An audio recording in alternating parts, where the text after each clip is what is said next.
Esto es Podcast 101. El podcast que hacemos desde FLA 101 para que tengas la mejor información acerca de las principales disciplinas del mundo digital. Experiencia de usuario, diseño, analítica digital, desarrollo, negocio, innovación, todo ello en un solo podcast. Hola, mi nombre es Sandra Navarro, fundadora de FLA 101, compañía referente en España en optimización de negocios digitales. Voy a ser tu anfitriona en todos los episodios de Podcast 101 en los que nos adentraremos en el amplio y a veces misterioso mundo de los negocios digitales. Puedes preguntar, hacer comentarios, sugerir invitados o proponer temáticas escribiéndonos a través de las redes sociales de FLA 101 o directamente a través de mis redes sociales. Sandra N. Lecina en Twitter o Instagram o a través de LinkedIn buscando mi nombre, Sandra Navarro. Y ahora hablemos de negocios digitales en Podcast 101. Bienvenidos.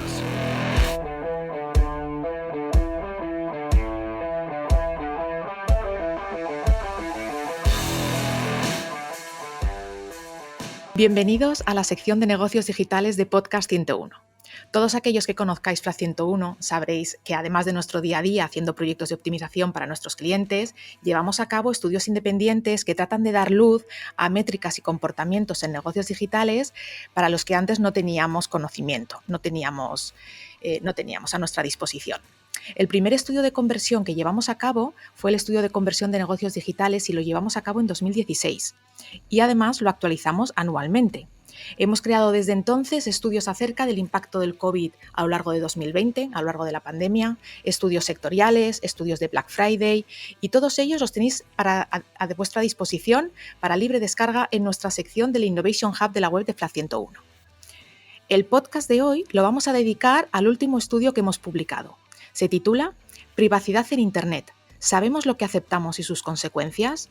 Este estudio es muy especial para nosotros, ya que es el primero de muchos, espero, que llevaremos a cabo en colaboración con Google.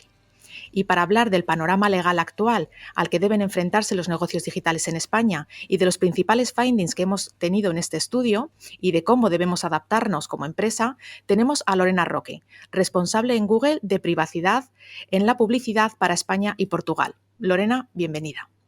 Gracias, Sandra. Fenomenal. Solo reiterar lo encantadísimos que estamos de haber hecho este estudio con vosotros porque, tal como comentabas, viene a cubrir todas aquellas grandes incógnitas que tenemos sobre qué piensan los usuarios, qué les preocupa y realmente este es el punto de partida para poder trabajar en todo esto con nuestros clientes y con nuestros usuarios, asegurándonos de que trabajamos de forma respetuosa con la privacidad y lo que necesitan. Totalmente, porque para poder solucionar un problema primero hay que visibilizarlo, ¿no? Es decir, ¿cuál es el problema al que nos estamos enfrentando? Ese es el objetivo común que teníamos. Bueno, pues antes de entrar en materia, háblanos de ti en lo personal. ¿Cuál es tu background profesional, personal? ¿Cómo llegas hasta Google a ser responsable de este área para España y Portugal? Cuéntanos acerca de ti. Fenomenal. Pues la verdad que mi carrera siempre ha estado ligada al mundo del marketing. Ya desde pequeñita mis padres se reían porque era la niña rara que me encantaba la publicidad de los anuncios. Cuando estábamos viendo la tele y venían los anuncios, yo no dejaba cambiar de canal porque me encantaba. Recuerdo pues algunos, los anuncios de Coca-Cola, el mítico de Edu, Feliz Navidad. Es que me parecía muy bonito y muy emotivo. Había un juego de publicidad que no sé si jugarías tú cuando eras pequeña, que era a ver quién decía antes la marca del anuncio antes de que, en los primeros segundos del anuncio. Yo jugaba con mi hermano y me lo pasaba en grande. Eso es, que ahí también un gran aprendizaje es, hay anuncios que son buenísimos, pero que no te hacen acordarte del anuncio, pero no de la marca. Correcto. Que luego, pues como marketingianos, vemos que esto no es tan bueno. Pues sí, estudié, entonces mi carrera ha seguido, digamos, ligada a este camino. Estudié Administración y Dirección de Empresas y Técnicas de Mercado. Y luego mi primer trabajo fue en el periódico El País, en el departamento de marketing como becaria, vendiendo enciclopedias, los fascículos. Gran trabajo.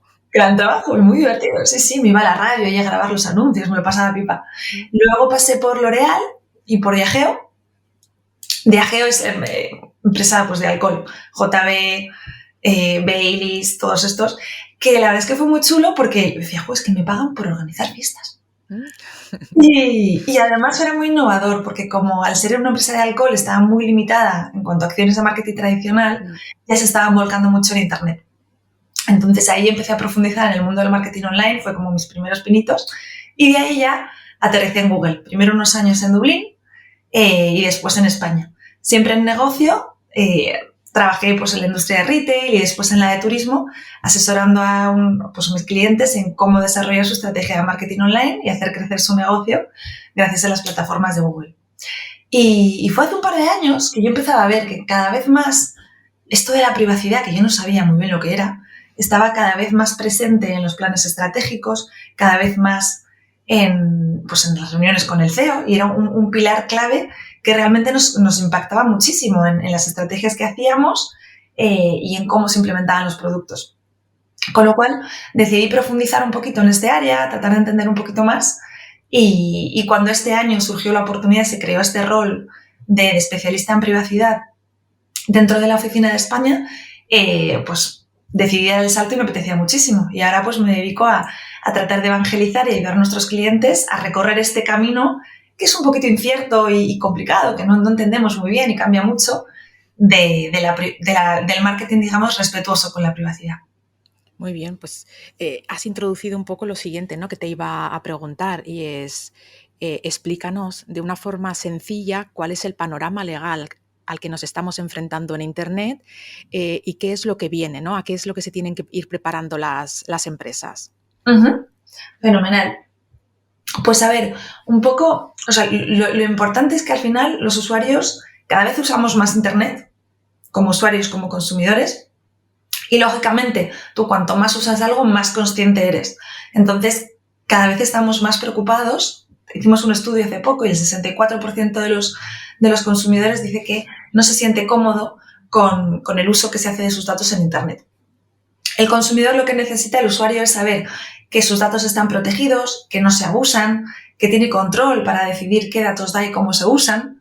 Y entonces, pues ya desde hace unos años, para facilitar este cambio, surgen dos corrientes. Por un lado, todo lo que llamamos los cambios regulatorios. Estos son pues nuevas leyes para regular la forma en la que cómo y cuándo se puede recoger datos de los usuarios. Por ejemplo, la famosa GDPR, ¿no?, que lo que hace es que ya desde hace unos años, cada vez que visitas una web, hay un banner que te pide consentimiento para poder instalar las cookies o no.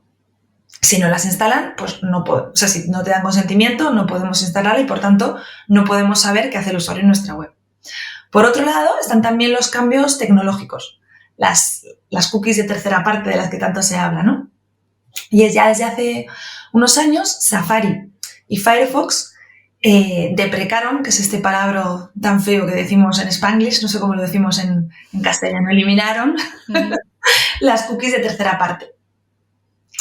Y esto, es un cambio bastante gordo, ¿no? También pasa lo mismo en los identificadores en los móviles.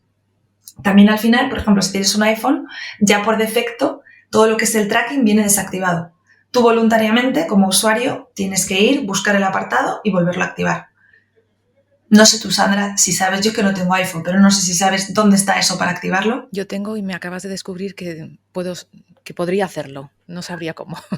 Efectivamente, yo creo que el 90% de los usuarios no sabemos cómo, ni te preocupas de cómo activar eso. Entonces, al final, si en España, volviendo a este ejemplo, ¿no?, de los móviles de iPhone, hay un 18% de penetración de iPhone en España. Esto significa un 18% de los usuarios que visitan tu web a los que no podemos traquear ni saber qué hacen cuando visitan mi web. Esto, por poner el símil a una tienda física, es pues prácticamente como si un día a la semana tú abres la tienda y te tapas los ojos. La gente entra, pero no tienes ni idea de qué hacen. Al final del día tienes menos stock en el almacén y más dinero en la caja, pero no tienes ningún tipo de insight de qué han comprado, por qué, si han comparado precios, si se han ido. Realmente, como marketingianos, esto supone un gran reto, ¿no? Por eso decimos que tenemos que aprender a hacer las cosas de forma diferente, porque cada vez vamos a tener menos datos y tenemos que aprender a hacer más con menos. Pues ser un poquito más concretos, ¿a qué nos impacta específicamente? Pues oye, a lo que es toda la creación de audiencias. Las cookies de tercera parte nos permiten saber qué intereses tienen los usuarios, quién está interesado en mi producto. En un mundo en el que los presupuestos son limitados, esto es crítico para saber a quién orientarme y con qué mensaje para que sea relevante para él. También nos afectan a todas las pujas, al sistema de pujas. A día de hoy, el 80% de las campañas que hacemos en Google funcionan con Machine Learning, con pujas automáticas, que lo que hace es que el sistema pues trata de inferir qué usuarios son más valiosos y apuesta más por ellos. Pero claro, todos los algoritmos de Machine Learning son tan potentes y te van a dar tan buenos resultados como la calidad de los datos que tú le proporciones. Uh-huh. Si al final estamos diciendo que un 18% no lo vemos, pues ya no van a ser tan buenos, ¿no?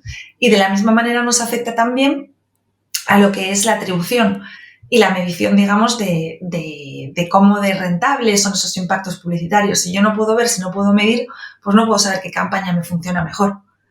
Así que resumiendo, ¿no? Pues vemos, oye, un montón de retos que nos afectan como marketingianos y a los cuales nos tenemos que adaptar. En definitiva, ¿no? Tenemos, como decía, que aprender a hacer las cosas de forma diferente. Nos movemos de un mundo en el que íbamos al 1 a 1 hacia ahora a un mundo con sentido, donde el usuario tiene todo el control sobre sus datos y debemos dárselo, agregado y anonimizado. Esto es un reto, pero también es una oportunidad de aprender a hacer las cosas de forma diferente y más sostenible a largo plazo. Uh-huh. Y entiendo que aquí un punto donde deberíamos empezar es dándole ese conocimiento al usuario, ¿no? De qué es la privacidad, cómo lo hacemos, para qué lo hacemos, para darle ese control, ¿no? que detectasteis en este estudio inicial en el que los usuarios desean sentirse con el control de sus datos. Y lo que me has dicho a mí acerca del iPhone, ¿no? O sea, que da mucho aprendizaje por dar a los usuarios para que sepamos lo que podemos hacer o no en torno a nuestra privacidad. 100%. Vale. Pues si te parece, vamos a ir un poco desgranando los aprendizajes que hemos extraído en el estudio que hemos llevado a cabo en colaboración y vamos comentando, ¿vale? Yo doy algún titular y vamos comentando las dos. El primer aprendizaje va muy relacionado con lo que acabamos de decir. O sea, el primer aprendizaje es que las cookies son el gran enigma para la población española, lo cual deriva en una percepción negativa de las mismas, porque me estoy enfrentando de manera diaria cuando navego en Internet a algo que llamas cookies, algo que me obligas, entre comillas, a aceptar para poder navegar por tu site y que no sé lo que es, ni para qué lo usas, ni cómo me va a impactar. Entonces, bueno, lo que hicimos fue una encuesta a 500 internautas españoles y les hicimos un examen de 10 preguntas, como en el colegio, acerca de las cookies, de la privacidad. ¿Y qué pasó? Que suspendimos. Sacamos un 3,8 sobre 10 en conocimientos acerca de la privacidad. Y este resultado lo segmentamos y dijimos, bueno, pues a lo mejor es que la gente más mayor tiene menos conocimiento, pero los jóvenes que ya se mueven por Internet como pez en el agua van a sacar mucha más nota. Y la conclusión es que no. Los jóvenes y la gente más mayor saca exactamente o muy parecido por décimas de diferencia la misma nota. Y dijimos, bueno, pero esto tiene que ser un tema relacionado con la profesión. Alguien que trabaje en temas de Internet, de marketing, va a sacar mejor nota que gente que trabaje en profesiones pues quizá más tradicionales, una banca, una abogacía. Bueno, pues también la conclusión es que no. Suspendemos todos. Trabajemos en la profesión que trabajemos, con décimas de diferencia. Entonces esto fue un gran aprendizaje porque en general nadie, o sea, podemos concluir que nadie o muy poca gente entiende o entendemos lo que hacemos cuando entramos a un site, nos aparece un banner de cookies y aceptamos la utilización de esas cookies en nuestro site. ¿Te sorprendió este dato de este suspenso categórico?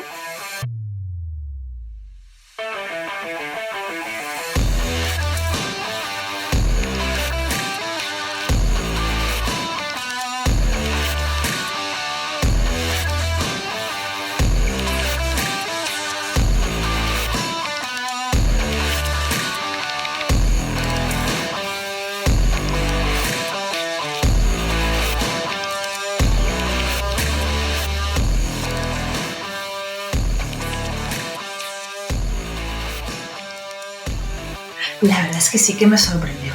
O sea, ver un 3,8 fue madre mía. Y también yo creo que me sorprendió mucho lo que decías de, pues pensé que quizás gente más joven o gente pues profesionalmente que se dedique a esto sabría más o aprobaría un poco más. Pero no, me sorprendió ver que es consistente y común a todos. Si bien me sorprendió, lo entiendo. Porque realmente creo que en estos últimos años ha habido, por dos motivos, yo creo. Por un lado, falta de información. Esto de las cookies es complejo, es muy técnico. Empezó de repente con GDPR y no sabíamos muy bien qué era. Y también falta de transparencia. Las empresas quizás y las webs no han sido todo lo transparente que se podría acerca de por qué te pongo este banner, qué es lo que voy a hacer, para qué me sirve. Entonces, creo que tenemos por delante una gran labor de evangelizar, de comunicar, de ofrecer esa tranquilidad al usuario de por qué estoy usando tus datos, porque realmente también el usuario, también en base a estudios que hemos hecho, él dice que quiere una experiencia publicitaria personalizada, quiere publicidad relevante, memorable, sobre todo con las marcas en las que confía. Con lo cual no nos está diciendo, no te quiero dar mis datos. Lo que nos dice es, yo te los doy, pero dime para qué y ofréceme un valor a cambio. Claro, es lo que en experiencia de usuario llamamos el principio de reciprocidad. Es decir, si quieres que yo te dé un dato, dime qué me das tú a cambio por ese dato, qué me vas a ofrecer. Esa es una de las buenas prácticas, ¿no?, que tendremos que aplicar cuando empecemos a trabajar en las mejoras de la situación actual. Totalmente de acuerdo. El siguiente aprendizaje es que los usuarios vimos por los ratios de aceptación que pudimos sacar del CMP de Didomi, que nos cedió sus datos cuantitativos, lo que vemos es que de media el 81% de los usuarios aceptan las cookies cuando entran a un site. Existen 3 tipologías de banner. En el que más se acepta es en el que damos la opción al usuario de poder configurar, es decir, un banner donde das la opción de aceptar y configurar, se acepta el 96%. Si solamente me dejas aceptar, se acepta en un 78%, y si doy la opción de aceptar o rechazar, baja al 73%. Es decir, esa opción en la que doy el poder al usuario, lo hablábamos antes, es el banner que más ratio de aceptación tiene. Pero como decíamos, de media se acepta en un 81%. Pero luego hicimos encuestas a los usuarios y test también y entrevistas, y los usuarios nos decían, sí, yo lo acepto, pero es que preferiría no hacerlo, ¿no? Existe también una percepción errónea de la obligatoriedad de aceptar todas las cookies para tener una experiencia completa de navegación en todos los sites. Entonces, esa dicotomía, ¿no?, de yo lo acepto porque en realidad me molesta, más todavía si es en móvil, porque me tapa toda la pantalla, pero preferiría no hacerlo, ¿no? Aquí hay una diferencia. Esto de nuevo nos lleva a lo que comentábamos, principio de reciprocidad. Yo estoy dispuesto a aceptar si ya lo estoy haciendo, ¿no? Pero explícame por qué, y entonces preferiré hacerlo, lo haré conscientemente. Sí, y además también cabe recalcar que este 81% es una situación bastante especial que tenemos en España, porque realmente aquí las autoridades nos permiten tener en el banner aceptar o configurar. Realmente no le estoy dando al usuario la opción de rechazar, o la tengo muy escondida, ¿no? Sí. Y por eso tenemos esas tasas tan elevadas. Pero en muchos países de Europa, por ejemplo, en Italia y en Francia, ya las autoridades obligan a ser más transparente y a ponerlo más fácil, de manera que tiene que ser igualmente visible y accesible el botón de aceptar y el de rechazar. Y ahí es donde vemos tasas pues más parecidas a ese 73% que comentabas, ¿no?, de aceptar y de rechazar. Tenemos países de Europa donde las tasas de aceptación están en torno al 60%, incluso mucho más bajas. Con lo cual, es muy importante adaptarnos a esto, cumplir con la normativa, pero sobre todo yo creo ir un pasito más allá y ser muy transparentes con el usuario para lo que decías, tratar de que entiendan y que nos den su ok voluntariamente, pero sobre todo confiando en esta marca y en esta web. Y además vemos que existen factores externos al propio banner que van a propiciar que haya una mayor aceptación de las cookies. Lo comentábamos antes, hablábamos de las marcas, es decir, no es lo mismo entrar en la web de un banco, de una marca conocidísima, un BBVA, en el que me puedo sentir más cómodo, ¿no? De, oye, yo confío, es mi banco de toda la vida, y le voy a dar los datos, que entrar en otro banco, pues que puede ser más pequeñito, más local, y decir, bueno, pues aquí a lo mejor voy a mirarme bien qué van a hacer con mis datos, ¿no? Es decir, la marca en sí dentro del sector va a influir, que tu marca esté bien posicionada. Obviamente, si navego por internet y navego por sites de diferentes sectores, hay unos que me dan más confianza que otros. Por ejemplo, oíamos a usuarios cuando trabajábamos con ellos que nos decían: a mí en viajes me da un poco de cosa el tema de las cookies por si me cambian tarifas. Entonces también, por ejemplo, debido a la gran carga publicitaria, aceptar cookies en una prensa digital también causaba rechazo por parte de los usuarios, ¿no? Entonces yo creo que cada sector tiene sus propios retos y tiene que identificar cuáles son los retos y cuáles son los miedos e incertidumbres que tiene que calmar en sus usuarios para que decidan darle esa información que ellos necesitan, pues para hacer mejor publicidad, para personalizar su web o para analizar, ¿no?, el comportamiento de los usuarios. También hablábamos de cómo de bien diseñada está tu web o cuánto hincapié ha puesto en la experiencia del usuario. ¿Cómo están redactados los textos legales? ¿Qué tipo de dominio tienes? Pues hemos visto con los usuarios que crea más confianza un .com, un .es en nuestro caso, que un .net, por ejemplo, o incluso tiene mayor o menor tendencia a aceptar las cookies en función del lugar o de la hora en la que los usuarios están navegando. Nos contaba una usuaria, ¿no? Yo, si estoy en horario laboral con el ordenador del trabajo, rechazo todo. Cuando llego a casa y estoy con mi ordenador, acepto todo. Entonces tenemos que ser conscientes, ¿no?, de todas esas cosas que hay alrededor de tu site, de tu banner, que va a propiciar que los usuarios acepten o no las cookies. Entonces, bueno, yo creo que tenemos que ser... ¿Crees que los responsables de negocios digitales son conscientes de todo esto que rodea y que va a impactar, ¿no?, en tener más o menos datos? ¿Son conscientes? ¿Están trabajando en todas estas cosas? No, es un rotundo no. Y por eso creo de la importancia de estudios como este que habéis hecho para realmente dar transparencia, comunicarle la importancia de todo esto y todo el camino que queda por recorrer. A día de hoy yo creo que todos los responsables de marketing ven el banner de las cookies como este texto legal que mi equipo de legal me obliga a poner y que me fastidia la usabilidad y que me impide tener los datos de mi cliente. Lo ven eso como un reto, como un bloqueo, pero es que es importantísimo ver más allá, ver que al final no deja de ser una oportunidad de interactuar con el usuario, con tu cliente y de poder ofrecerle una mejor experiencia, que confíe más en ti. Y lo que decías, ¿no?, que al final lo hemos visto en los resultados del estudio, cuando los usuarios confían en esa web, confían en esa marca y piensan que se va a hacer un uso responsable de sus datos, dan el ok encantados. Entonces, no necesitan leerlo. Claro, el gran cambio de mindset que yo creo que tenemos que ayudar a dar en el mundo de los responsables de marketing. Sí, ahí has comentado texto legal y marketing.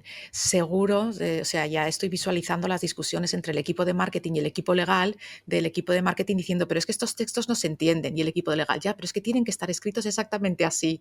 Yo creo que estas discusiones internas se tienen que dar mucho, ¿no? Creo que tenemos que encontrar el justo medio. Es decir, tiene que ser legalmente exacto, pero en un lenguaje que esté destinado para el usuario.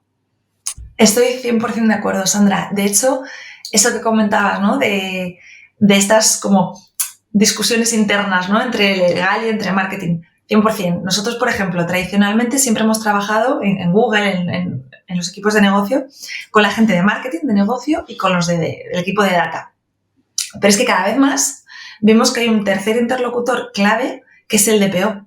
Porque al final en todo esto, pues para todos los proyectos hoy en día, tiene que haber luz verde de los tres.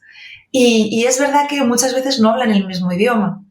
El equipo de marketing sabe mucho del cliente, pero no sabe tanto de los riesgos legales. Y el equipo de legal, pues tiene muy claro que yo tengo que minimizar riesgos y tenemos, digamos, que acercar posiciones, porque ellos, oye, pues por supuesto que un DPO entiende que al final hay que balancear riesgo legal con conseguir los objetivos de negocio. Y yo creo que si les ayudamos a entender un poquito más por qué es importante hacer esto, qué objetivos perseguimos y acercar un poquito esos dos mundos para que hablen el mismo idioma, será más fácil. Yo al final lo veo parecido a la revolución que hubo en móvil hace ahora unos 10 años, ¿no? Al principio decíamos, tienes que hacer tu página web móvil. Ahora cada vez la gente usa más los móviles. Mira, paso. Luego ya empezaron a hacer páginas móviles, pero era más como por cumplir el check. Pero la usabilidad era horrible. O sea, lo que dices tú, textos súper chiquititos que no se leían, tardaba siglos en cargar porque eran imágenes muy pesadas, o tenías que hacer scroll down no sé cuánto hasta que podías llegar al botón para accionar. Y sin embargo, si lo vemos ahora, a día de hoy, ya la mayoría del tráfico es móvil, incluso cada vez más es un porcentaje más alto, ya no solo de navegación, sino también de compra online. Y en muchísimas empresas ya se diseña primero para móvil y luego se adapta para ordenador, ¿no? Y hay un equipo enorme de usabilidad y tal asegurándonos de que esa experiencia sea óptima. Pues yo creo que es un poquito el mismo camino que vamos a ir recorriendo con todo lo que es la privacidad. Pues va a ser un camino duro. Si haces ese símil con el que estoy totalmente de acuerdo, va a ser un camino duro. Te lo digo porque, claro, estás hablando de que hace 10 años ya empezábamos con las versiones mobile de los sitios y todavía a día de hoy, nosotros que trabajamos en optimizar negocios digitales, en nuestros estudios de conversión ya llevamos años diciendo que el tráfico móvil supera al desktop, pero seguimos viendo que la conversión en móvil no consigue estar al nivel de desktop porque la experiencia de usuario todavía no está optimizada, ¿no? Incluso en el estudio nos encontramos con algunos sites que pusimos a prueba en el que el banner de cookies no era responsive. El site lo era, pero el banner de cookies no. Entonces, seguimos teniendo ahí camino por recorrer, con lo cual esto es para decir, la privacidad es importante, es un trabajo y va a llevar su tiempo el ir implantando, mejorando. Pero es que estoy totalmente de acuerdo, ¿no? Es un camino, no es algo que mañana me pongo y lo termino, sino que es una carrera de fondo. Eso es, muy buena definición. Es una carrera de fondo. Y que además irán surgiendo más cosas porque seguirá habiendo cambios regulatorios, seguirá habiendo cambios tecnológicos y tendremos que ir aprendiendo pues, a adaptarnos a ellos. Totalmente. Hablábamos ahora de ese banner de cookies que no era responsive y eso nos introduce al cuarto insight que sacamos del estudio, ¿no? Y es que en general los avisos de cookies, esos banners que nos ponen al entrar en los sitios web, pues tienen un amplio margen de mejora tanto en diseño como en usabilidad. Hemos visto que los textos, lo comentábamos antes, son incomprensibles para el usuario medio. Términos legales, términos técnicos, que un usuario medio que saca un 3,8 sobre 10 en privacidad en Internet, pues no va a ser capaz de entender. Los CTA son confusos. Antes decías, ¿no?, que hay países en los que ya hacen que lo tengas muy claro, es aceptar o rechazar, pero en España no estamos todavía en ese punto, con lo cual hay CTAs que llevan a confusión a los usuarios. Hemos comentado antes banners que no son responsive, selectores de configuración de cookies que no son la mejor elección en cuanto a la experiencia de usuario. Y bueno, y podríamos seguir, ¿no?, diciendo fallos, que un pequeñito banner, o sea, fallos que hemos localizado en un pequeño banner, que hay nada más entrar a una página web que determina si tú como negocio vas a ser capaz de recoger datos sobre ese usuario, ¿no? Entonces, bueno, hay mucho que trabajar. Los clientes con los que colaboran, ¿crees que piensan en la experiencia de usuario cuando trabajan sus banners de privacidad?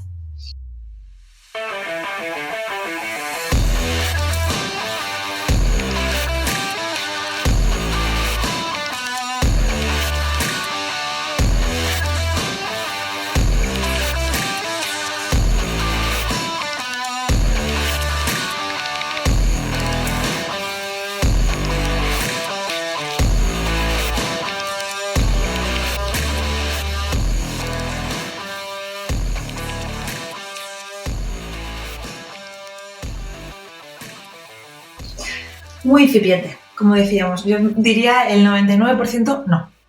De momento están, pues eso, lo que decíamos, de esto que me molesta, que tengo que poner ahí y tal. Yo creo que es en el momento en el que empiezan a ver cómo esas tasas de aceptación empiezan a bajar, pues por ejemplo aquellos clientes que tenemos que operan en varios mercados, pues que igual ven en Francia o en Italia que tienen tasas del 70 y que hay un 30% de los usuarios que no ven, ahí es cuando empiezan a pensar, ostras, pues va a ser que esto sí que es importante y que no es un problema del futuro, que muchos lo ven esto de la privacidad como algo del futuro, sino que tengo que empezar a trabajar en eso hoy. Pero todavía son los menos, por eso yo creo que, insisto, ¿no?, como decía Sandra, de la importancia de vuestro estudio y de estudios como esto para concienciar y de que empecemos cuanto antes, porque la revolución de privacidad es hoy. Claro. Pues ahí, cuando terminamos el estudio y sacamos las primeras conclusiones y las compartíamos con vosotros, lo primero que nos vino a la cabeza es, ostras, ¿y todo esto que ha salido en el estudio, cómo tenemos el banner en la web de FLA 101? Y nos fuimos a ver la web de FLA 101 y dijimos, estamos cometiendo los mismos errores que acabamos de detectar en este estudio que hemos llevado a nivel global, ¿no? Entonces dijimos, bueno, no podemos concluir este estudio sin aplicarnos a nosotros mismos estas mejoras. Es decir, si yo cojo el estudio que acabamos de hacer y cojo las conclusiones y los aprendizajes, ¿qué cambios haría en el banner de FLA 101 con todo lo que he aprendido? Y eso es lo que hicimos. Bueno, entonces, sí que queríamos, ¿no?, poner cierre a este estudio para un poco mostrar a las empresas que la información que hay aquí la van a poder aplicar sí o sí a su propio caso, y les mostrábamos el ejemplo de lo que nosotros hemos hecho. Bueno, pues implementando estas medidas de usabilidad, estas mejoras de usabilidad en el banner de FLAT, lo que hemos conseguido es, en 2 meses que lleva funcionando la nueva versión, hemos pasado de un ratio de aceptación de un 78 a un 90%. Con lo cual, para nosotros, 2 meses ya corriendo la nueva versión, podemos ya concluir que obviamente los aprendizajes y los insights de este estudio son aplicables y dan beneficios, ¿no? Entonces, ¿qué recomendamos nosotros como conclusión para este estudio? Nosotros lo que recomendamos es, primero, si eres responsable de un negocio digital, descargar el estudio, descarga gratuita, ya lo sabes, en el Innovation Hub de FLA 101, estudiar los aprendizajes del estudio, estudiar el caso de éxito que publicaremos en breve acerca de este cambio que hemos aplicado en la web de FLA 101, explicando el banner antes, el banner después, los cambios que hemos hecho y los porqués. Plantear tu propia versión alternativa del banner de cookies que tienes actualmente, llevar a cabo o bien el cambio porque estás convencido y no tienes un CMP en el que testarlo, o un test A/B a través del CMP que estés usando. Y por último, después de finalizar el test, implementar la versión ganadora que tengas en el site. Y hay muchísimas probabilidades, hay altas probabilidades de que los ratios de conversión y por lo tanto de captación de métricas de tu negocio pues incrementen con respecto a tu ratio actual. Esa es la recomendación que nosotros damos desde FLA 101 a la gente que esté interesada en el estudio y que se lo vaya a descargar y a estudiar, ¿no? Y que decida proactivamente empezar a trabajar en la mejora de captación de datos y en la mejora también de otorgar ese poder al usuario y ese control sobre sus datos a través de sus negocios digitales. ¿Qué cosas recomendarías tú desde Google para las empresas que se empiecen a adaptar a los cambios en el panorama legal que se avecina, ¿no?, en todo este panorama? Pues lo primero, Sandra, decir que 100% de acuerdo con vosotros. Creo que lo resumías muy bien y que los resultados hablan por sí solos. En el tema de privacidad, hay que pasar de esa posición defensiva o reactiva de este banner que me obligan a poner a una posición proactiva de yo puedo elegir adaptarme, yo puedo elegir ofrecerle una mejor experiencia a mi usuario, y creo que los resultados hablan por sí solos. O sea, me parece espectacular haber logrado esos 12 puntos más de tasa de aceptación. 12 puntos más significan 12% más de usuarios que voluntariamente dan el consentimiento a FLAT, que voluntariamente quieren daros los datos a vosotros porque saben que van a tener que sus datos están en buenas manos y que le vais a ofrecer una buena experiencia. Y eso al final redunda, lo veíamos, ¿no?, pues en un 12% más de usuarios con los cuales yo puedo entender sus intereses y ofrecerles una experiencia más personalizada, un 12% más de datos para ingestar a mis campañas automatizadas, a mi machine learning, para que me traigan nuevo negocio, y un 12% más que yo voy a poder medir mejor el rendimiento de mis campañas. Así que para mí el resumen es ese, pasar de una posición reactiva y defensiva a ser proactivo y adaptar mi negocio. Realmente creemos que las empresas que hagan esto van a tener una ventaja competitiva en el futuro. Y un poco esa es la misma visión, digamos, que compartimos en Google. Hemos hablado mucho de los retos y de cómo cambia el ecosistema y de lo difícil que es, pero también queremos lanzar esa llama optimista, ¿no? En Google somos una empresa optimista y creemos, oye, pues que todos estos retos queremos superarlos y podemos hacerlo gracias a la tecnología. Nuestro objetivo, digamos, o nuestra misión es seguir facilitando que siga existiendo el ecosistema de marketing digital como lo conocemos hoy en día, soportado por la publicidad, en el cual sus 3 integrantes, digamos, pueden cumplir sus objetivos. Uno, que los usuarios puedan seguir disfrutando de un Internet abierto y gratuito, eso sí, de forma consentida, en el cual ellos tienen el control sobre qué datos y con dónde doy mi consentimiento, cuándo y cómo. Después, todo lo que son los editores, los publishers, que puedan seguir monetizando su contenido y de esa manera ofrecer el contenido gratuito. Creo que nadie queremos tener que empezar a pagar por todo lo que consumimos en Internet. Si un blog de recetas, ¿verdad? Creemos que tiene que existir una solución. Y luego, por supuesto, pues también las empresas que puedan seguir llegando a sus clientes potenciales, llegando a sus consumidores en Internet para ofrecerles una publicidad y unos productos, digamos, relevantes para ello. ¿Y cómo lo podemos hacer, ¿no? Digamos, ¿cómo estamos trabajando nosotros? Pues en 3 áreas, ¿vale? Que son cómo estamos realmente adaptando nuestros productos como Google, tanto a nivel usuario como los productos publicitarios, y que, digamos, es en lo que yo trabajo con mis clientes para ayudarles a recorrer ese camino. Y son 3 áreas. En primer lugar, tu first party data, invertir en tu data de cliente. Ya que yo no voy a estar cada vez más limitado en lo que son las cookies de tercera parte y los datos de terceros, tengo una data valiosísima que es la data de mis clientes. Ellos, esos que voluntariamente me dan consentimiento y que yo puedo recoger toda esa data y conectarla. Y hablo de data online, pero también de las tiendas. Seguro que os ha pasado más de una vez que vas a una tienda y te preguntan, oye, ¿quieres que el ticket te lo doy en papel o te lo mando por email? Para mí, usuaria, eso me ofrece un valor brutal. Yo que siempre pierdo los tickets, se te borran, tal, ya nunca los pierdo. Entonces yo digo, sí, por favor, encantada. Y eso es una manera muy sencilla que le has dado mucho valor al usuario y que tú ya tienes conectado. Esa Lorena que ha ido a la tienda y ha comprado es la misma Lorena que ha estado mirando en tu web online y que le interesan estas cosas. Eso es valiosísimo. Correcto. Y si bien la mayoría de nuestros clientes están de acuerdo con esto y dicen, sí, quiero conectar mis datos, entiendo que esto es muy importante y que me va a dar una ventaja competitiva, el 90% por estudios que hemos hecho, ¿no? Y uno hace poco con Boston Consulting Group, el 90% dice, sí, soy consciente de la importancia de esto. Un 30% está realmente empezando a conectar estos datos y a unirlos cross-canal. Y menos del 1% lo activan, digamos, con una estrategia cross-canal y realmente full funnel. Con lo cual, ahí, Sandra, yo sé que vosotros sois especialistas en todo esto y que podéis ayudar a vuestros clientes a recorrer este camino. Creo que es una cosa fundamental. Entonces, hablamos de ese primer pilar, ¿no? Que era recoger tu data de cliente. El segundo pilar es todo aquello que yo no puedo medir, que no puedo observar, voy a suplirlo con tecnología. Y ahí tenemos muchas soluciones de modelado y de audiencias predictivas para realmente ofrecernos un poco este valor.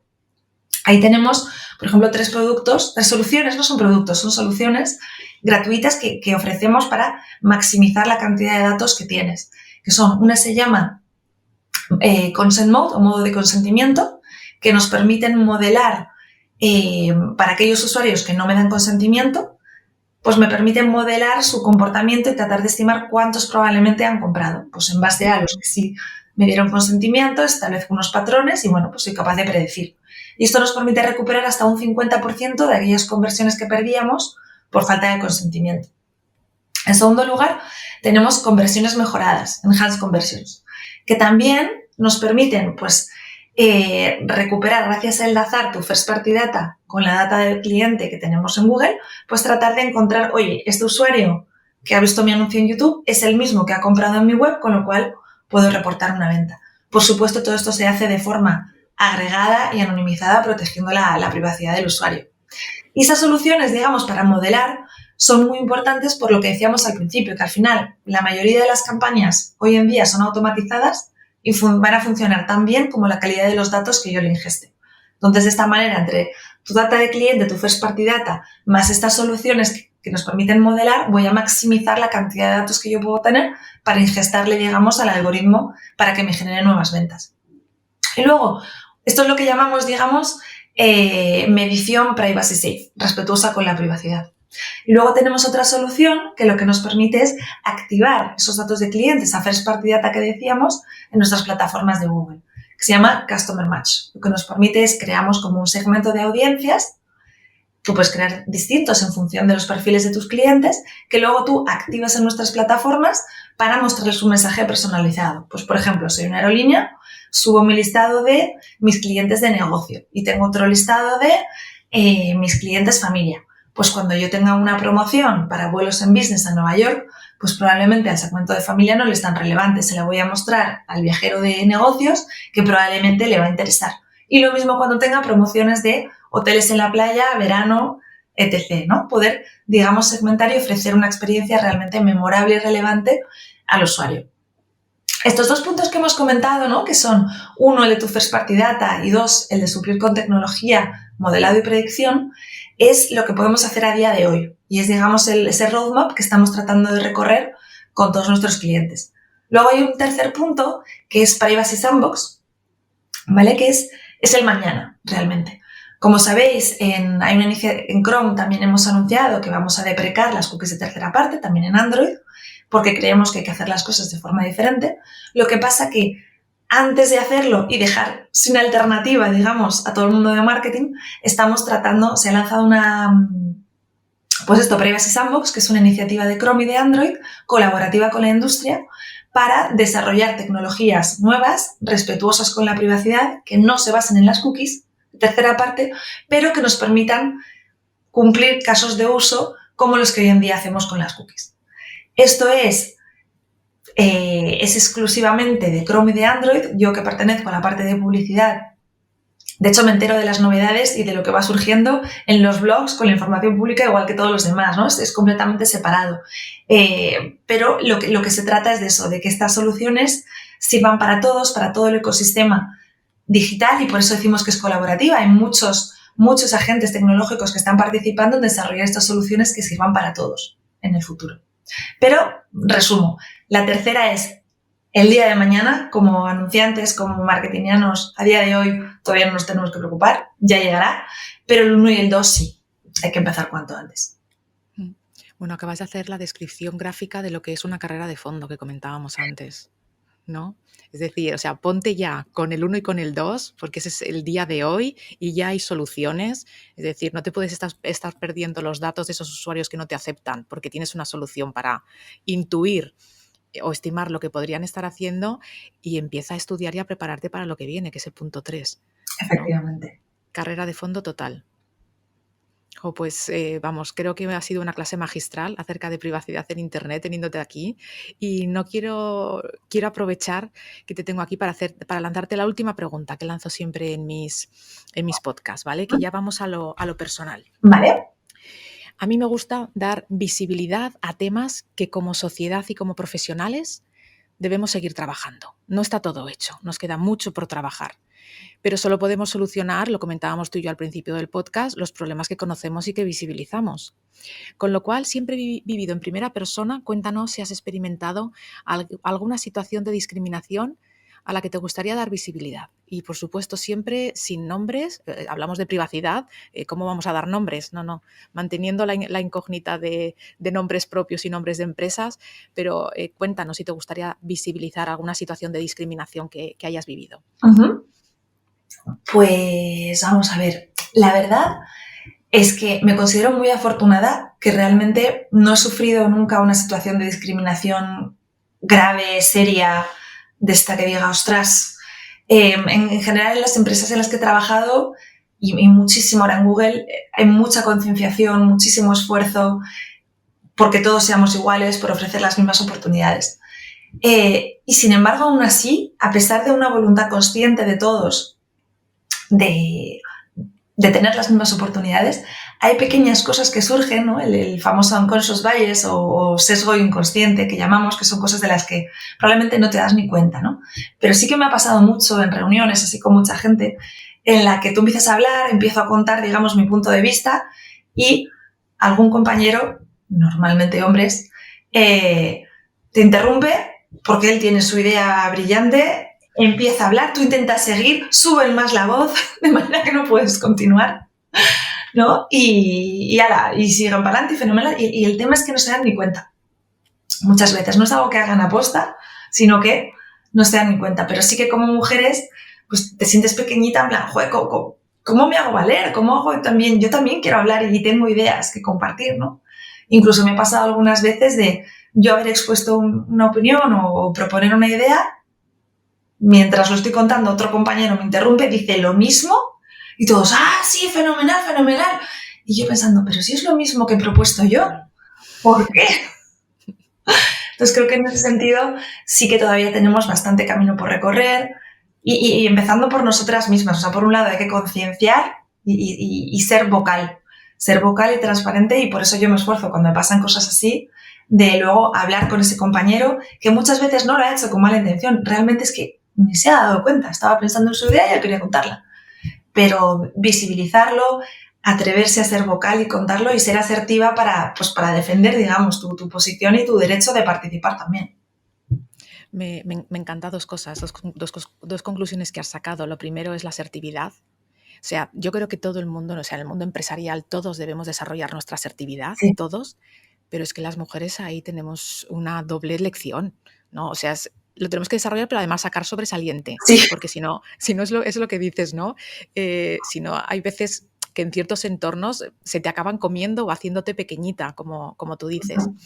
Y hay otra conclusión que has sacado que me encanta y es, bueno, cuando esto ha pasado, luego me he ido a hablar con ese compañero y quizás no se haya dado cuenta, pero yo le he visibilizado que eso que ha hecho no ha estado bien. Uh-huh. Entonces, como no se ha dado cuenta y tú se lo has visibilizado, seguramente la próxima vez puede que lo vuelva a hacer, pero dirá, ¡ay, espera, que acabo de hacer lo que Lorena me dijo!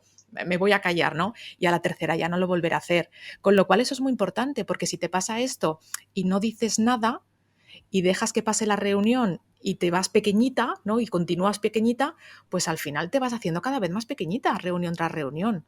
Entonces es muy importante lo de no, te voy a decir lo que has hecho, que ha estado mal, y yo voy a trabajar mi asertividad para que en la próxima reunión se me escuche. Sí. Entonces, son cosas de todas formas muy fácil de decir, ¿no?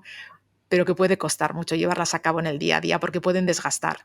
Sí, cuesta mucho y también influye mucho. No es lo mismo si es un compañero de tu mismo nivel que si es una persona de un nivel superior, por ejemplo. Un cliente, ¿no? Cliente, efectivamente. Pero yo lo que he descubierto, y la primera vez que fui y me acerqué a un compañero a decirle, mira, oye, esto no me ha gustado, te quería comentar, vas nerviosa y probablemente temblando por dentro. Uh-huh. Pero luego a mí lo que me ha animado a seguir haciendo es que en el 99% de los casos la respuesta por parte de la otra parte es positiva. O sea, realmente te dice, ostras, pues no me he dado cuenta, perdóname. Y justo, y ves cómo así pues van siendo conscientes, y lo que dices tú, Sandra, pues igual lo llevaba haciendo toda la vida y no se daba cuenta. No te digo que de un día al otro por mi conversación ya no lo haga nunca más, pero sí que va a ser cada vez un poquito más consciente, se dará cuenta y yo creo que irá eso a menos. Sí, totalmente. Pues muchísimas gracias por haber compartido esa anécdota personal y muchísimas gracias por haber venido al podcast a contarnos las conclusiones que hemos extraído en este estudio conjunto, y obviamente muchísimas gracias a ti y a Google por haber confiado en FLA 101 para llevar a cabo este estudio, y encantadísimos, ya lo sabes, de definir nuevos estudios a futuro para llevar a cabo juntos. Muchísimas gracias a ti, Sandra. He disfrutado muchísimo con el podcast. Y realmente gracias, porque este estudio era muy necesario. Creo que era muy necesario el punto de partida de entender dónde estamos, qué es importante, y poder así trazar esa hoja de ruta hacia el futuro. Yo estoy segura de que este es el primero de muchas colaboraciones y estudios que vamos a hacer juntos. Genial. Pues muchas gracias, Lorena. Hasta luego. Hasta luego.